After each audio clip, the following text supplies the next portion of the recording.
Hello and welcome to For You. I'm Reese. I'm Mike. And today we're taking back control from our smartphones because God knows they've taken over most of our lives. That is very, very true. Between my Insta, my Face, my Snapchat, my Twitter, my Telegram, my Truth Social, I don't even know what I'm talking about. There are too many out there. I have to say, I don't think this is much of a problem for me because I find it all it kind of gives me a headache. But there are a lot of people who are doing way cooler things on the internet than I will ever do, but maybe they aren't having full control of their social media. Maybe it is bringing them stress.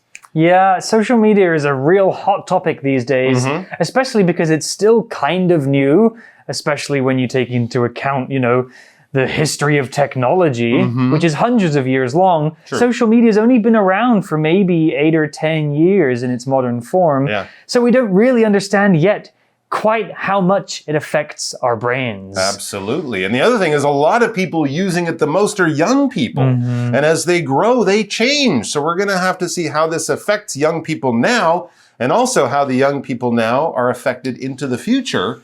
Because most of the old people around today, they didn't have social media when they were young. So this is a really big learning process that the whole world, we're all going through at the same time. But if it's bringing you stress, if you find that social media is getting in the way of your daily life and certainly getting in the way of your happiness, then we're going to have to get you to pay attention because today's article will be very interesting. Put your phones on airplane mode. Yes. It's time to dive in. 10 minutes, 15 minutes, that's all we ask. Reading. Take control of social media stress. Not too long ago, people met their friends through school, work, or fun activities. Today, though, people find friendship online. Social media like Facebook and Instagram tends to include lots of pictures. This can be a great way to help people feel connected. Unfortunately, it can also make it very easy for people to compare their appearance to what they see online. But images on social media are not always the same as reality. When people post photos, they often do their best to present a perfect image. Even when the subject is casual, such as exercise, posts will look glamorous. This leads people to judge themselves for not looking as perfect as the pictures they see. Anxiety is a common result of this self-judgment. To find relief, people should put down their phones or turn off their computers more often. During these breaks, they can reconnect with friends and family in person. All right, so let's get in the time machine and find out how people used to interact with other human beings before social media. Was there a time before? Yeah, well, we would fight dinosaurs and then we would make friends afterwards. That's how we did it a long time ago. No, of course, this was only 10 years ago. So that's why the article begins. Not too long ago. Not the time of dinosaurs. I mean, like 2009 or something like that. Not too long ago, people met their friends through school, work, or fun activities. Yeah, you'd have your work friends, your old school friends. Maybe you'd be the member of a club or some kind of weekend group. You'd have your hiking friends or your surfing friends or something like that. You met people basically by going out and doing stuff in real life. Today, though, and we can see this as a contrast because we use that word though to show you a different side of things. People find friendship online. That's right, they're doing it online, doing it through social media. Social media like Facebook and Instagram tends to include lots of pictures. It's true, yeah. People don't really meet by writing blogs and reading each other's blogs. They tend to meet mostly by looking at people's pictures and finding them attractive in some kind of way, not just the people, maybe the picture too. And this will create a spark of friendship. This is what people tend to do more these days. When we use this expression to tend to, we're basically saying, yeah, that's what kind of people usually do, a bit more than the other option. This is maybe what the majority does. Not everyone does it. Not everyone who does it this way all the time. But if you looked at a big group of people, most of them would be doing it this way. Yeah, I think Mike and I are both of a generation where we remember quite clearly the earliest days of the internet, or at least when it was available to everybody. Right. And it was a lot more text-based back then. True. It wasn't as easy to use. Yeah, it was a lot of reading and typing, but now you just take a picture, post it online, and that is your contribution. And it's on 24 hours a day wherever you go. Well, the article tells us more about possibly one of the good things about social media. This can be a great way to help people feel connected. True. It's true, I won't deny it, that I've met friends through the internet, safely of course. The article used the word connected, which means having social, professional, or commercial relationships, though in the context of this article, we're probably focusing more on the social part. Being connected means having relationships with people around you. And so the article continues, this can be a great way to help people feel connected. It's true, that's one really good thing about the internet and social media, is that it makes it very easy to meet new people and make new friends, at least in an online environment. So the article used the word connected here, which means having social, professional, or commercial relationships. Though in the context of the article today, we're probably focusing more on those social relationships. You can also feel connected to other things, not just people, such as nature, animals, or even a place. Being connected to a place means you have some kind of emotional relationship to that place. Here's an example sentence with connected. You can use social media apps like Facebook and Instagram to stay connected with your friends. Unfortunately, though, there is some bad things. There are some bad things about this constantly being connected through social media. I said unfortunately, and we know it's bad because the sentence begins. Unfortunately, this is kind of the bad side of things. Unfortunately, social media connections, it can also make it very easy for people to compare their appearance to what they see online. Have you ever looked at someone's weekend photos and said, all I did was stay home and binge watch Netflix, and they went to fabulous parties? Have you ever looked at someone and say, oh, look, they're so good looking, they're so thin, they're so tall, their clothes are so nice, whatever, and then you compare your appearance, you compare your life to theirs, and then you end up feeling not so good about yourself. That is a very common thing about living online. It says, but images on social media are not always the same as reality. That's right, those beautiful holiday photos, those might be from last year, not last weekend. And that really skinny look that they have, that could be Photoshop and filters and all that kind of stuff. So comparing yourself to online reality might be not very wise because you're comparing yourself to something that doesn't really exist. And as we said, this is unfortunate. Unfortunate is something, well, it could be bad luck, right? If you're very unfortunate, you have bad luck. But we also use it to kind of say, this is the bad side of something that might have a good side, right? I had a great weekend with my friends. We went camping. Unfortunately, I forgot about my math test on Monday, and I didn't have time to study. So I still had a great weekend, but there was a bad side. On Monday morning, I was panicking about my math test. And yes, when we compare things, we take two things that might be similar in lots of different ways, but not exactly the same. And we kind of put them beside each other and say, this is good for this reason, but this is better for another reason. This is not so good. When you're buying things and you don't know exactly what you want to buy, you often go to the store and you compare them, the price, the look, how well it's made, the size, the color, whatever. and then you make your choice after you compare them or make a comparison, which would be the noun form. For example, how would you compare, and I think you've studied here, right? How would you compare studying in Taiwan with studying overseas or back in your home country? Studying in Taiwan is much more convenient because my campus has a 7-Eleven. Ooh, it wins automatically. There's no comparison. There's no comparison. That's right. The article also used the word reality, and if you know the word real, you might be able to guess what this word means. Reality is a noun, and it basically describes real life, the state of things as they actually exist in the real world. Because that's what reality is, the real world, not the world of imagination or fantasy, but the world that we actually live in.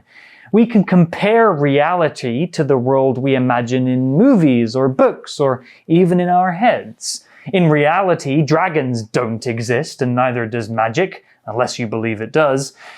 In reality, people don't always look like they do in their Instagram photos. Why? Well, because as Mike explained, people edit their photos, they make sure the lighting is perfect, they do makeup. So comparing yourself to these unrealistic images is not really a good thing to do. Here's an example sentence with reality. Sam struggles to make friends in reality, so he looks for people to connect with online. Well, getting back to the article, it says when people post photos, they often do their best to present a perfect image.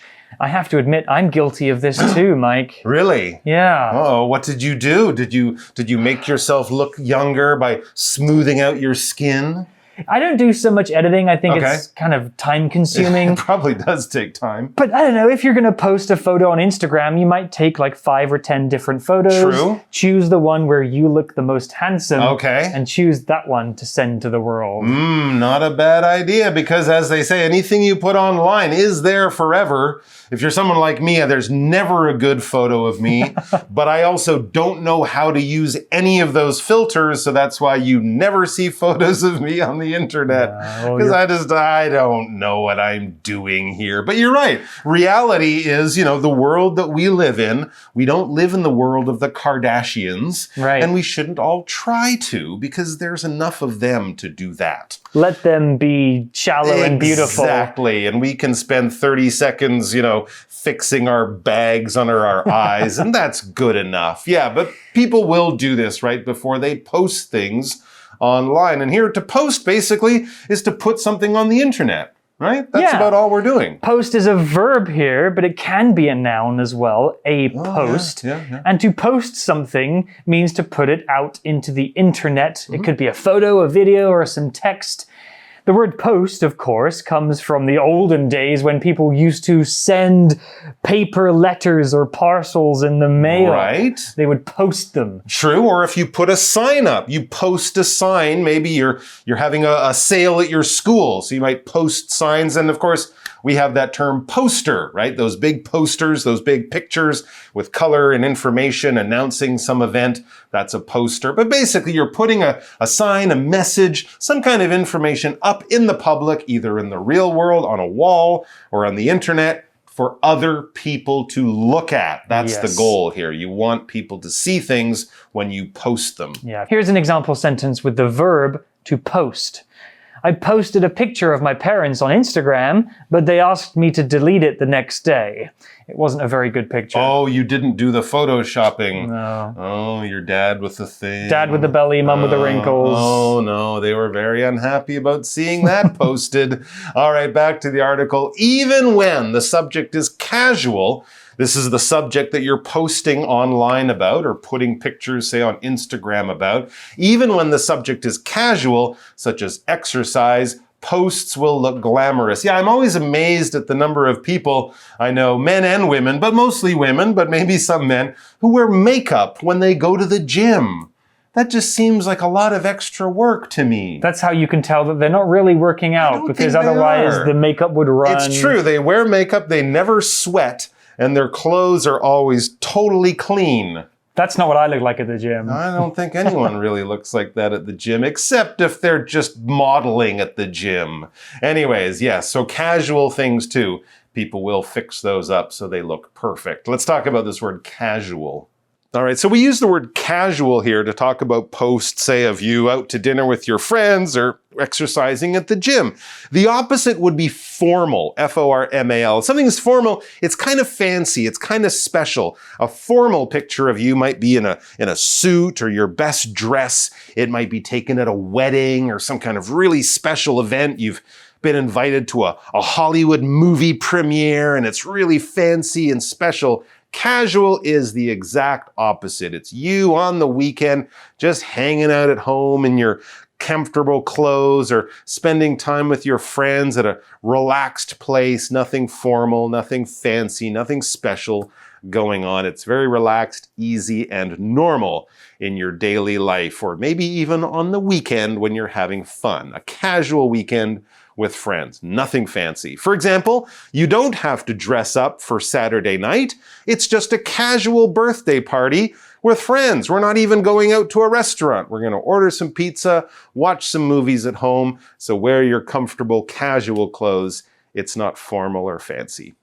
And we also had this word glamorous. Well, when we talked about casual, glamorous is, again, not the opposite, but very different. Glamorous would be formal. Glamorous would be going to that Hollywood movie premiere and, oh wow, it's Tom Cruise over there and all the cameras are going off and all the pop stars are moving around and it's rich and famous and fancy. It's very glamorous. Then I would post that on Instagram. Yeah, if I went to a glamorous event, I would be taking pictures all the time. Me standing behind all the glamorous people. Doing the bunny ears. Exactly. Just making myself look stupid. But it would be very glamorous stupid. Glamorous indeed. Yes. Well, the article tells us more about what social media does to us. And it says this leads people to judge themselves for not looking as perfect as the pictures they see. Anxiety is a common result of this self-judgment. Yeah, so we used that word compare earlier. We're comparing ourselves to the people that we see on Instagram when it's not even really the real person. It's an edited, manicured, glamorous version of a real person who maybe is really just like us. Probably they are, yes. So the article used an interesting phrase here, lead to, or lead something to. This verb phrase means that thing A can make or lead to thing B happening. So the article explains that A, looking at pictures of beautiful people online, can lead to B, which is people feeling bad about themselves. Looking at pictures of beautiful people online can lead to people feeling bad about themselves. A makes B happen. Another example could be eating too much McDonald's can lead to you getting fat. The article also used the word anxiety, which is a terrible, terrible word. Anxiety is feeling nervous or worried, but more serious than just feeling worried. Anxiety can feel very strong and even change the way that you behave. It's such a strong feeling of worry that it could stop you from going outside to meet people or from doing your work. People get anxiety for many different reasons. Some people feel it when they meet new people or have to make a presentation in class. Some lucky people don't get anxiety at all. That's very true. They're always calm, cool, and collected, or at least they're good at hiding their anxiety the way we hide our problems on Instagram, possibly. And we also have this term self-judgment. Yeah, if you look at the pictures of beautiful people or whoever on Instagram all the time, and if then you say, well, I can't do that, I'm not as good as them, I'm not as thin as them, or as pretty as them, or as rich and successful as them, you're involving yourself in a lot of self-judgment. Back to the article, to find relief, how do we get out of this? How do we stop this self-judgment and this anxiety and all this stuff? How do we make it stop? To find relief, people should put down their phones or turn off their computers more often. I would say put down and turn off your phone too. So you're not looking at it all the time. Yeah, walk away from your phone. Find other things to do that give you happiness and joy. And pretty soon you'll find you don't need your phone and you find it very easy to ignore, which is what we should all do sometimes. We should. We all need a bit of relief from technology to remind us that the real world exists and that things like trees and birds and animals and being out in the outside world feels good, feels better. Trees, birds, animals? Do they have an Instagram? There's real ones outside if you just go and look. Whoa.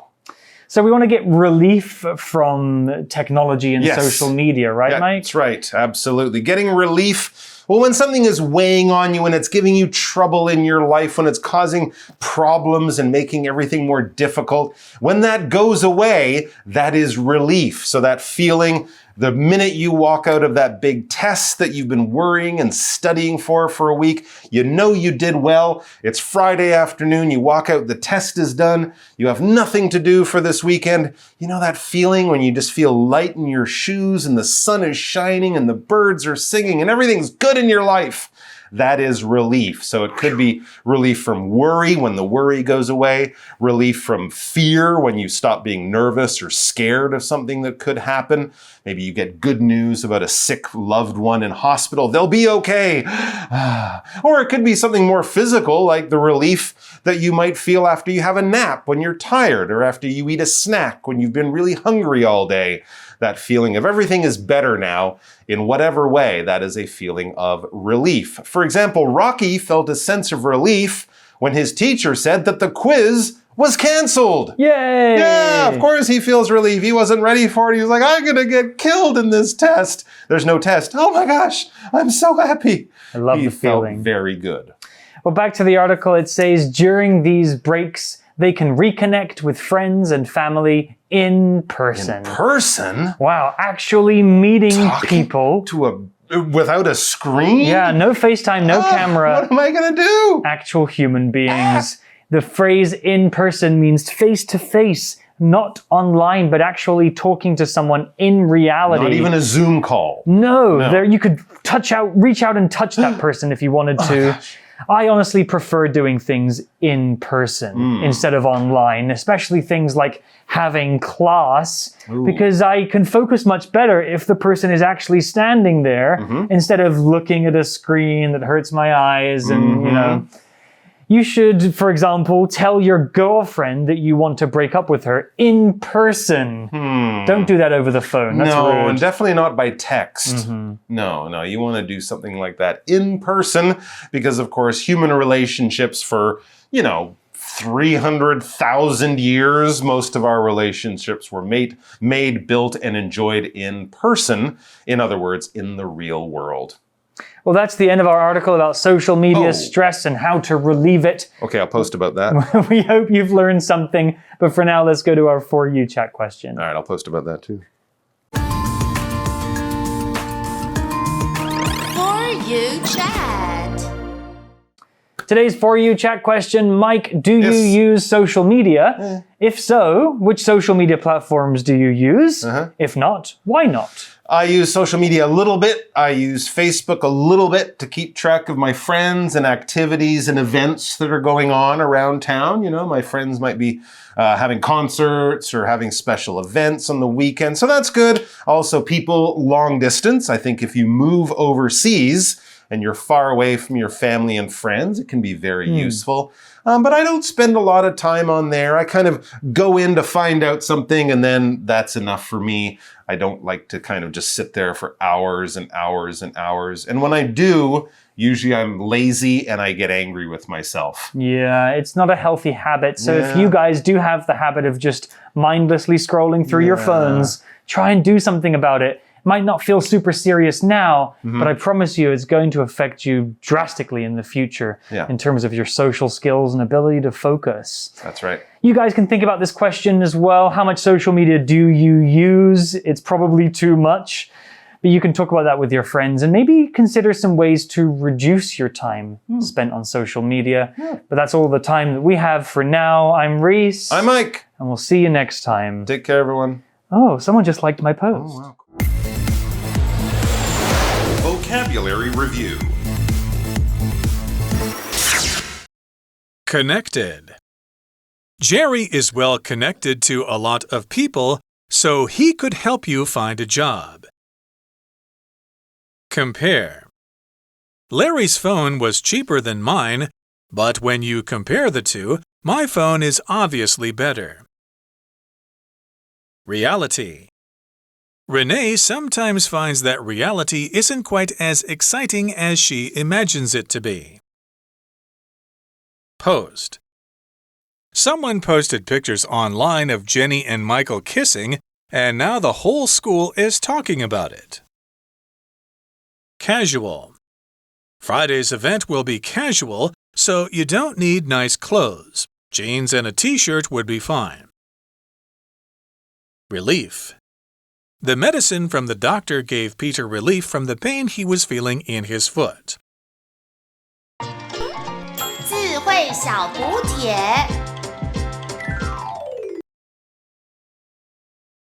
Unfortunately. Anxiety.